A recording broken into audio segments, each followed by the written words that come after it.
De acuerdo, hermanos. Entonces, bueno, continuamos por este maravilloso recorrido, lo cual, bueno, vamos entonces a continuar en el discurso acerca de la paternidad. Vemos esto en la palabra de nuestro Señor en Juan 8, del 15 al 58. Hemos visto, hermanos, cómo Jesús ahora confronta aún más a los líderes religiosos y presenta su naturaleza como hijo de Dios y otras verdades que las intenciones por parte de ellos. Vemos como esas intenciones que tenían para poder apresarle, para poder condenarle a nuestro Señor Jesucristo, pero él ya estaba presentando su verdadera naturaleza. Jesús le anuncia que él se iría, pero cuando lo buscaran no podrían ir y morirían con sus pecados. Presentó la naturaleza del hombre como esclavo del mundo, pero que hay un camino para ser libres y es la verdad. Menciona que estos líderes religiosos no son hijos espirituales verdaderos de Abraham, ni tampoco hijos de Dios, sino del diablo, por todas las cosas que hacen. Y donde lo hemos presentado en otras clases, que no bastas con solo ser descendientes de Abraham, sino que a través de la fe, la justicia, el amor para con Dios y nuestro prójimo. Jesús expresó que tiene poder sobre la muerte y que él existía antes que Abraham. Una fuerte aseveración, una fuerte verdad,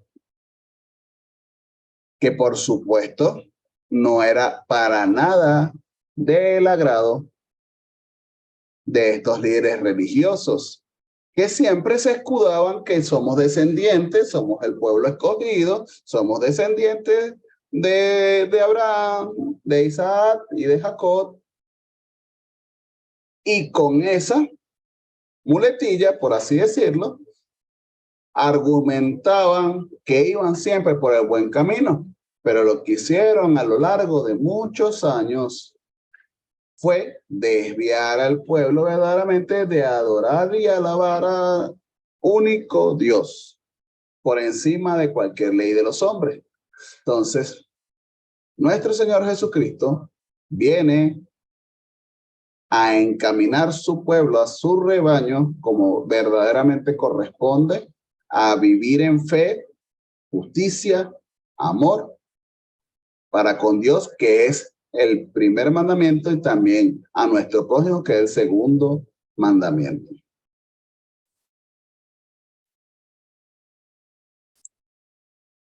Vemos también lo que es la parábola del buen samaritano, y que es conocido por muchos, y está en la palabra de nuestro Señor en Lucas 10, 25 al 37. Esta parábola se da cuando un intérprete de la ley le hace la pregunta a Jesús: ¿haciendo qué cosas heredaré la vida eterna? Sabemos cómo ha pasado en muchos momentos. El intérprete no quería luz, solo quería exponer a Jesús a que respondiera mal. Pero sabemos, hermanos, usted y yo, y los hermanos que lo van a estar viendo en diferido, la inmensa sabiduría de nuestro Señor para presentarle esta maravillosa parábola. Para resumir y parafrasear esta porción de la palabra, nos habla de primer y segundo mandamiento de amar al Señor, tu Dios, con todo el corazón, alma, fuerza y mente, y a tu prójimo como a ti mismo. Y es donde le cuenta sobre un hombre que cae en manos de ladrones y lo despojaron de todo y lo dejan malherido. Y es donde pasa un sacerdote, pasa un levita, que no le presta atención al hombre y siguen de largo. Y después vino un samaritano que tuvo misericordia del hombre y realizó todos los cuidados necesarios para que sanase. Nuevamente, hermanos, volvemos a una persona extranjera del pueblo de Dios, una persona que no seguía la ley, pero ya estaban pasando dos personas, un sacerdote y un levita, que conocían claramente las leyes mosaicas. Entonces ahí donde tenemos el gran inconveniente o la postura que siempre presentaba nuestro Señor al respecto de lo que se debería hacer y lo que no se debería hacer. Y es donde le pregunta Jesús al intérprete: ¿quién pues de estos tres te parece que fue el prójimo del que cayó en mano de los ladrones? Y responde el intérprete: quien tuvo misericordia. Y entonces Jesús le muestra el camino a seguir. No sigan las leyes de hombre, no sigan a estos sacerdotes o a estos levitas, que simplemente todo es una pantalla, hermanos, pero verdaderamente hay que seguirlo en verdad. Aquí también tenemos lo que es el regreso de los 70. Ya mi esposa lo había mencionado, que los había enviado. Y ahora, bueno, están de regreso y lo vemos en la palabra de nuestro Señor en Lucas 10, 17, 24. Vemos como los discípulos regresaron con gran gozo al poder hacer muchas obras en el nombre de Jesucristo. Pero nuestro maestro les enseña que no se queden solos con estas obras, ya que ninguna fuerza del mal los dañará, sino quedarse con lo que verdaderamente importa, que es sus nombres escritos en el cielo. Y es lo que usted y yo, hermano, debemos trabajar diligentemente cada día que el Señor nos bendice. En esa misma hora, Jesús regocijó al Espíritu, alabó al Padre, y como hace su obra, que la esconde a los sabios y entendidos, que se las revela a los niños, es un tiempo único que están viviendo en este momento y que ningún profeta o rey lo vieron o escucharon. Como lo hemos hablado en las anteriores clases, hermano, como la obra del Señor es tan perfecta que esconde todas estas palabras, aprendizaje, sabiduría de los sabios y entendidos. Todos aquellos en su momento que quieren utilizar la razón y que quieren saber mucho más allá en apariencia. Pero realmente los que buscan con corazones contritos y humillados a nuestro Señor, les revela su palabra, y es un tiempo único que usted y yo, y en este momento que estamos recorriendo la palabra de nuestro Señor, nos permite de poder ver, de poder escuchar y de poder sentir esta maravillosa palabra que es viva. Amén. Hasta el momento, hermano, ¿vamos bien? ¿Alguna pregunta? ¿Alguna duda? ¿Algún aporte? ¿Inquietud? Al final, hermano. De acuerdo, hermano, de acuerdo. Continuamos entonces con la parábola del amigo impertinente. Lucas 11 del 5 al 13. Nos habla de un amigo, hermanos, que recibe visita a la medianoche y que no tiene que darle. Y es donde le pide ayuda a otro amigo para poder solventar tal situación. Este amigo ya está acostado, tiene todo cerrado, pero por la situación y la insistencia de pedir esa ayuda, el amigo se levanta y lo apoya. Es donde nos enseña la perseverancia y constancia de las cosas que hacemos, ya que dice su palabra: pedid y se os dará, buscad y hallaréis, llamad y se os abrirá. Todo el que pide, hermano, recibe. Todo el que busca, halla. Y al que llama, se le abrirá. ¿Quién de nosotros, teniendo un hijo que te pide pan, le das una piedra? O que te pide pescado y le das serpiente. Nos muestra en esta porción de la identidad como hijos del Padre que somos, y que en su inmensa misericordia, hermano, nos cuidará, nos dará buenas dádivas a todos sus hijos conforme a su voluntad. Como lo indicamos, conforme, y lo repito nuevamente, conforme a su voluntad, a la voluntad de nuestro Señor, no la voluntad nuestra. Y la perseverancia y la constancia que mantenemos el camino recto y justo que Él nos demanda. ¿Queremos recibir esas dádivas, hermanos? Caminemos en rectitud, en justicia, en amor y en verdad, como lo demanda nuestro Señor Jesucristo, y tendremos ese respaldo de nuestro Señor para avanzar, para continuar con sus propósitos, porque ya no somos nosotros. Una vez aceptamos a nuestro Señor Jesucristo como nuestro único y suficiente Salvador, ya no vivimos nosotros, sino Cristo vive en cada uno de nosotros. Y por ende, debemos cumplir con los propósitos que tiene nuestro Señor para cada uno de nosotros. Amén. Continuamos, hermanos, entonces con la sanidad del ciego. Lo vemos en Juan 9, del 1 al 41. En esta parte, o en este acontecimiento, lo vamos a leer lo que está contemplado en la guía, hermano, para que este milagro, que tiene buenos aspectos a considerar. La historia de la sanidad del ciego de nacimiento es subjetiva, viva y reveladora. En esta experiencia, Jesús basó sus argumentos para hablar de la posición insostenible que los fariseos habían adoptado contra él. Los discípulos y acompañantes le preguntaron cuál era el pecado que había provocado la ceguera de aquel hombre. Jesús denunció tal especulación teológica y le sanó. El hecho causó sensación entre la gente.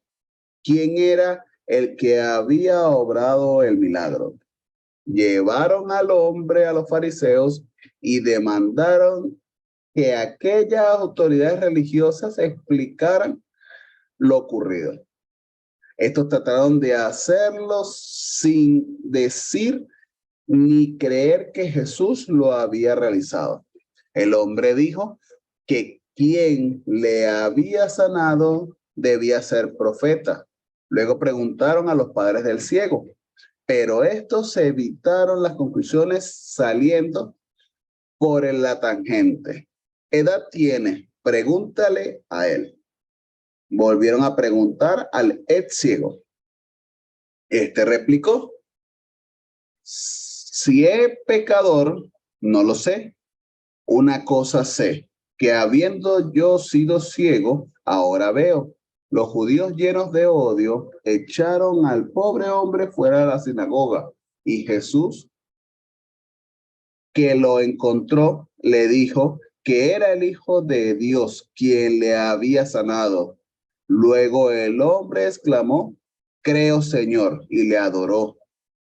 Jesús había ganado otro discípulo, pero había incrementado el enojo y echó humillar otra vez a estos fariseos.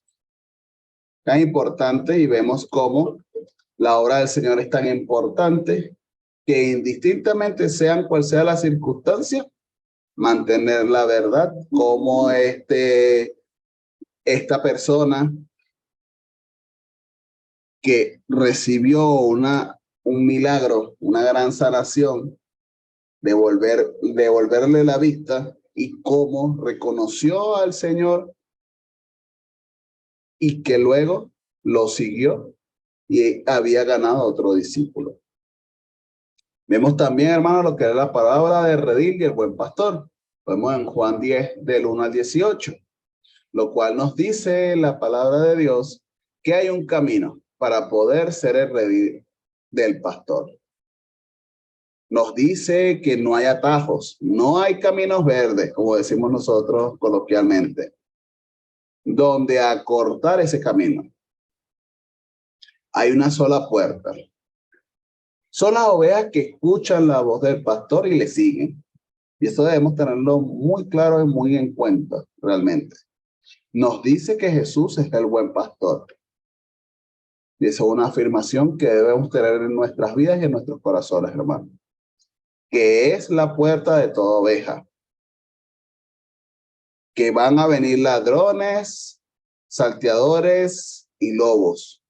Pero que las ovejas no escucharán estas voces, sino solo la del buen pastor. Toda oveja que escucha la voz del buen pastor, que lo sigue, será salvo. Y tendrá buen pasto. Dicho pasto es de gran abundancia para la vida. Una promesa, hermano, que usted y yo, una promesa poderosa que usted y yo tenemos, Señor. Todo el que le sigue será salvo y tendrá su buen pasto. Es un buen pastor que da la vida por sus ovejas para que estén a salvo. Es que nos cuida y nos protege, hermanos, para que no nos pase nada. Es quien nos conoce y nos llama por nuestro nombre para darnos instrucciones claras de a dónde desea que vayamos. Y es Jesús, el Hijo de Dios, quien le dio la potestad para tomar todas estas ovejas para que creyesen en él y guiarlas. Amén, hermanos. Debemos tener esta certeza, esta promesa que nos da la palabra de nuestro Señor, mantenerla siempre en nuestras vidas, en nuestros corazones, en nuestras mentes, en nuestras acciones, en todo nuestro ser. Hay un solo camino, hay un solo pastor, hay una sola puerta. A una sola voz es la que debemos nosotros escuchar. No hay otra. No hay otra voz. Para poder ser ovejas de su rebaño, debemos únicamente escuchar la voz de nuestro Señor Jesucristo. Es el único buen pastor que nos dará esas instrucciones claras de dónde tenemos que ir, cómo debemos ir. Tenemos que pedir en oración constante dirección, dirección y más dirección. Estar sensibles a las señales, a cómo nos habla, para poder avanzar conforme a su voluntad. Amén. Continuamos, hermano. Bueno, y seguimos con lo que es la fiesta de la dedicación, que bueno, ya era diciembre, durante los días de la fiesta de la dedicación, y Jesús se encontraba de nuevo en Jerusalén, después de regresar de su viaje por la región de Judea. Esta era la última gran fiesta que se había instituido. En ella que se conmemoraba la dedicación del templo después de que Judas Macabeo había conquistado a Jerusalén de manos de Seleuco en el año 165 a.C. La fecha duraría 8 días y normalmente asistía en ellas una gran multitud. Jesús fue al templo y en el pórtico de Salomón los judíos se congregaron a su alrededor y le pidieron que le dijese si en verdad era el Mesías. El maestro le contestó: os lo he dicho y no creéis. Las obras que yo hago en nombre de mi Padre, ellas dan testimonio de mí. Luego les explicó que ellos no podían creer porque no deseaban hacerlo y que él y el Padre eran una misma cosa. Una aseveración y una gran verdad, hermano. Esta pretensión divina no podía aceptarla en ningún modo y enojados, este grupo volvieron a tomar piedra para pedrarle. Después de haberle declarado que no querían creer, le hubieran matado. Pero él se escapó de sus manos una vez más en Jerusalén. Le habían cerrado, hermano, las puertas. Jesús sabía que su obra allí había terminado por el momento presente y salió a la ciudad en dirección al valle. Cruzó el Jordán y fue a Betania, cerca de donde había sido bautizado y proclamado Mesías por su gran precursor, Juan el Bautista. Aquel lugar era para el Señor de grata memoria. Unos 3 años antes había sido llamado en ese lugar para comenzar el ministerio que ahora tocaba su fin. Allí debía esperar la llamada que le anunciara su inminente y supremo sacrificio. Y acerca de Jerusalén, quedaba una esperanza para la gran ciudad. A pesar de haber desafiado al Salvador, tendrían otra oportunidad, hermano. Así será y así es la gran misericordia de nuestro Señor, porque volvería a pasar una semana en ella, los últimos días de su carne, durante los cuales aquellos engreídos y beatos dirigentes tendrían la postrera ocasión de recibir al Hijo de Dios. Aunque su labor había sido en apariencia desalentadora, no había sido vana. Aunque había sido rechazado por los líderes, su palabra había penetrado en los corazones de mucha gente plebeya. Además, había sido fiel y podía confiar los resultados a su Padre Celestial. Vemos también que después va de lo que es de Jerusalén a Betania, cruzando por el Jordán, y tenemos lo que es en la casa de Marta y María. Lucas 10, 38 al 42. Parece ser que cuando Jesús estaba en Galilea, moraba en la casa de Simón Pedro, en Capernaum. Pero ahora, en adelante, parece que disfrutó la hospitalidad de un buen hogar en Betania, en esta pequeña aldea que se encontraba a unos 3 o 4 kilómetros al sureste de Jerusalén, y lo podemos ver en nuestros mapas que realizamos. Lázaro, Marta y María recibieron a Jesús en su casa y allí pudo encontrar solaz y descanso.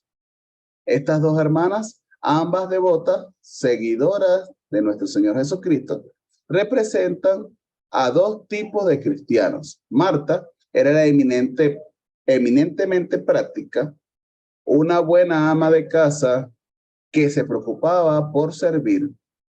Ella era la que se presentaba siempre una buena mesa y era además consciente de sus obligaciones como anfitriona.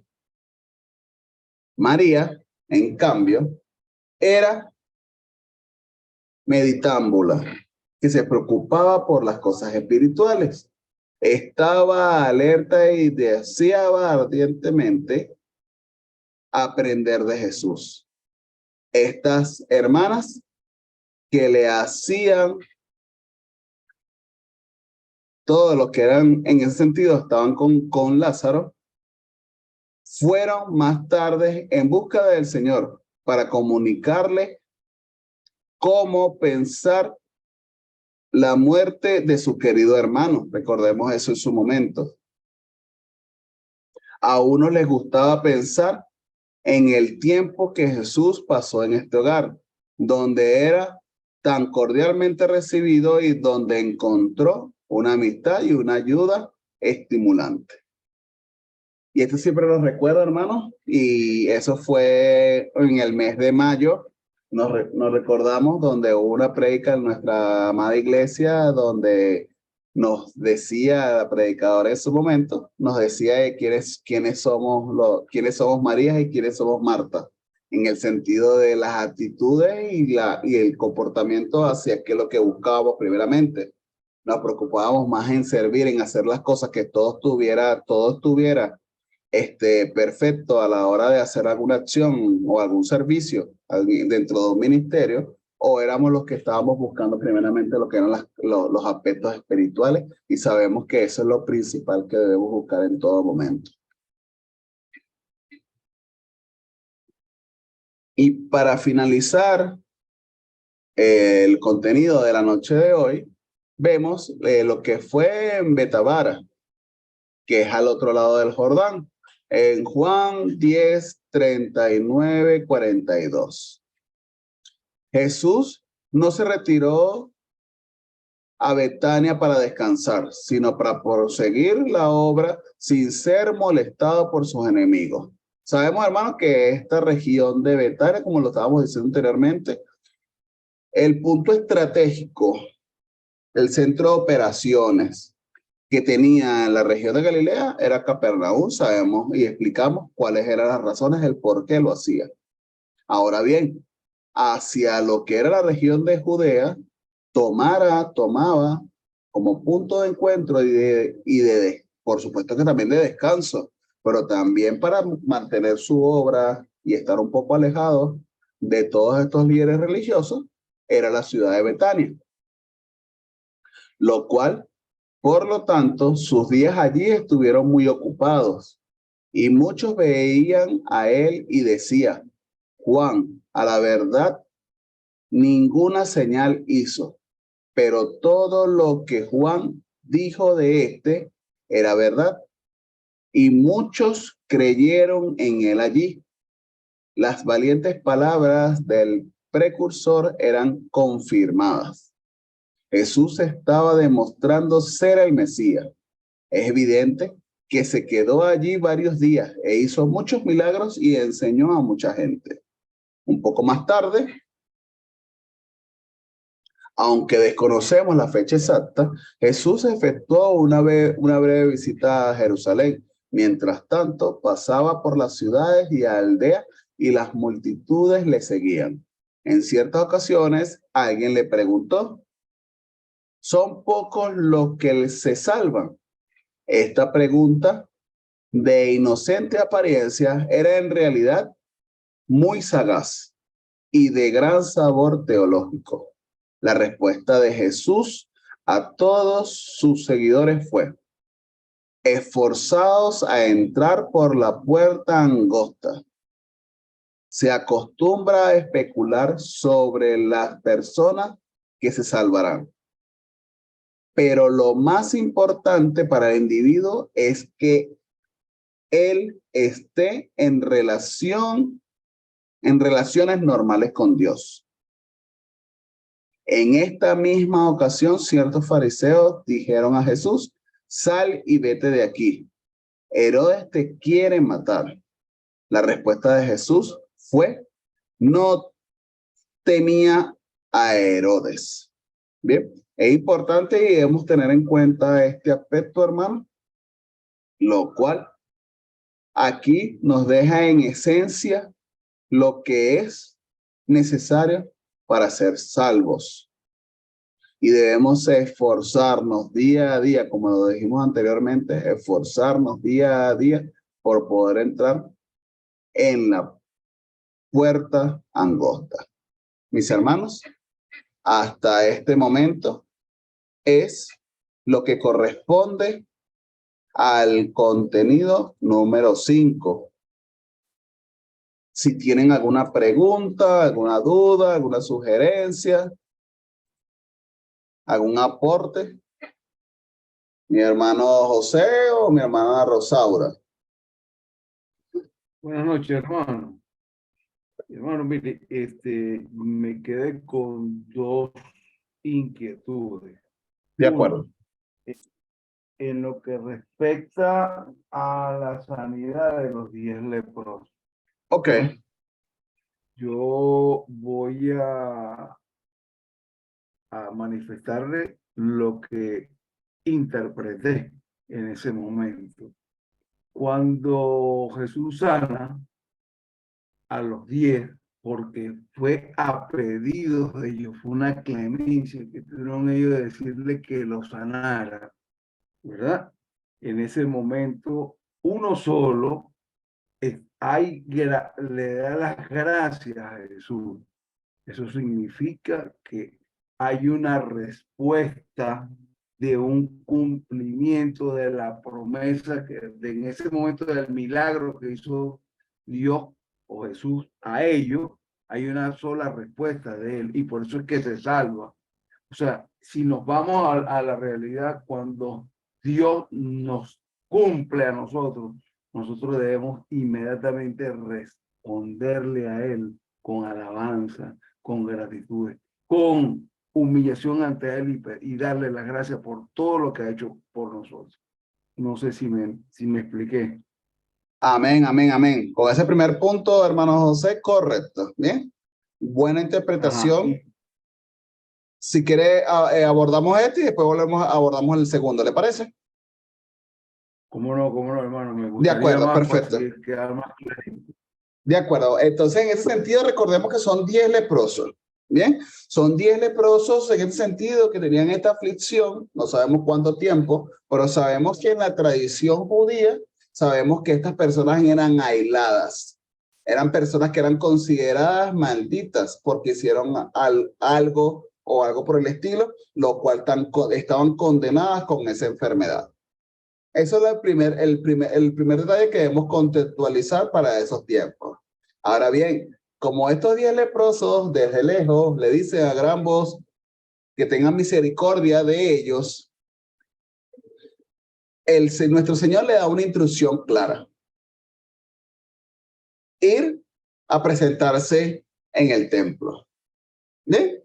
Como lo estaba establecido y como está establecido en las leyes de Moisés. Pero al comenzar a caminar ellos, y ahí es donde está la gran enseñanza, simplemente uno solo de los 10 es que se devuelve, como usted lo dice, hermano, para poder agradecer, para poder alabar y realmente con un corazón contrito poder llegar nuevamente a quien le dio sanidad y poder expresárselo a nuestro Señor Jesucristo. Los otros 9 siguieron a su camino porque fue una instrucción y llegaron y fueron sanos y llegaron al templo con una instrucción y llegaron sanos, limpios de la lepra. Pero este samaritano que se regresa para reconocer y dar gracias a quien realmente es el único que nosotros debemos estar en gratitud en todo momento, es donde él recibió la sanidad, pero recibió el regalo, el mayor regalo que nosotros, usted, hermano José, hermana Rosara, mi esposa, y yo, en este momento, y todos los hermanos que lo están viendo, lo estarán escuchando, lo estarán viendo por diferido, recibió la dádiva de la salvación. Eso no tiene precedente, eso no tiene, hasta el mejor regalo que pudo darle nuestro Señor Jesucristo fue en el segundo encuentro a este samaritano que fue sanado de la lepra. Esa es la maravillosa enseñanza que nos deja este pasaje.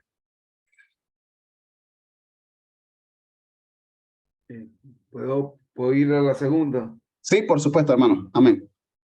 Que mi hermano, la otra es con respecto a del día de reposo, ¿no?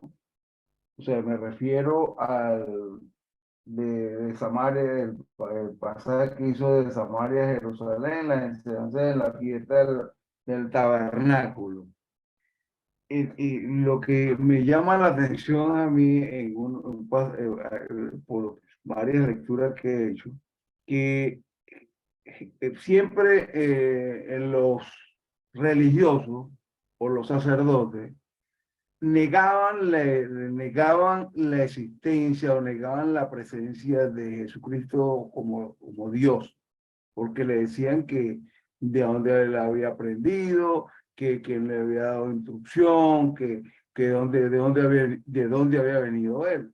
Y más aún lo rechazaban porque Jesús en los días de reposo sanaba, enseñaba. Ahora, Jesús dice, el día de reposo fue creado por el hombre. Mi pregunta está, ¿esa creación del día de reposo obedece a una ley específica creada por los sacerdotes, por los escribas, por los religiosos de esa época? Y por eso es que Jesús dice que en cualquier momento él podía hacer cualquier milagro que podía enseñar, etcétera, etcétera. Pues. O sea, es lo que no entiendo por qué era la confrontación e inclusive todavía se habla del día de reposo a pesar de que nuestro Señor Jesucristo ese día él actuó, sanó, curó, enseñó a mucha gente. Pues. Amén, amén, amén. Bueno, como nos queda un minuto, vamos a responder rápidamente ahorita, o para que quede en efecto lo que es los hermanos que nos ven por diferido. En efecto, la ley se mantiene, la ley está escrita, tanto así que debe estar la ley de reposo. El problema que existía acá era el uso del día de reposo. Ahí es donde estaba el inconveniente que presentaba la doctrina y el dogma que presentaba nuestro Señor con referente al inconveniente con los sacerdotes y los líderes religiosos que iban completamente por un lado contrario a lo que era verdaderamente escrito en la ley de Moisés y que ellos verdaderamente no estaban cumpliendo a cabalidad con este proceso, sino que lo estaban haciendo por intereses propios. Ese es un primer principio, pero vamos a salir y vamos a volver a entrar para profundizar un poco en este tema, hermano José.